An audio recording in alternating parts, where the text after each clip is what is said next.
অভিন্ন স্বার্থ দীর্ঘদিনের দ্বিপাক্ষিক সম্পর্ক এগিয়ে নিতে নতুন পররাষ্ট্রমন্ত্রী খলিলুর রহমানের সাথে আলোচনা হয়েছে বলে জানিয়েছেন ব্রিটিশ হাইকমিশনার সারা কুক।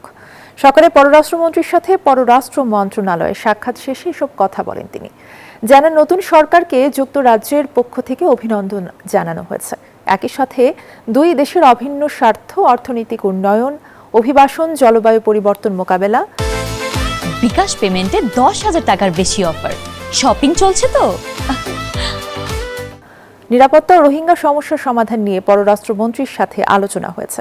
যুক্তরাজ্য বাংলাদেশের সাথে বহু পুরনো দ্বিপাক্ষিক বন্ধুত্বপূর্ণ সম্পর্ক বর্তমান সরকারের সাথেও এগিয়ে নিতে চায় বলেও জানান ব্রিটিশ হাইকমিশনার। আমরা নতুন সরকারকে অভিনন্দন জানিয়েছি। আমাদের মাঝে দ্বিপাক্ষিক সম্পর্ক জোরদার নিয়ে কথা হয়েছে।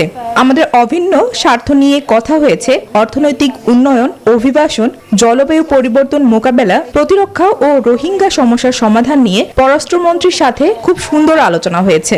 এবং যেহেতু যুক্তরাজ্যের সাথে বাংলাদেশের বহু পুরনো দ্বিপাক্ষিক সম্পর্ক রয়েছে, দেশের এই নতুন অধ্যায়ে আমরা এই বন্ধুত্বপূর্ণ সম্পর্ক আগামীতেও এগিয়ে নিতে আগ্রহী।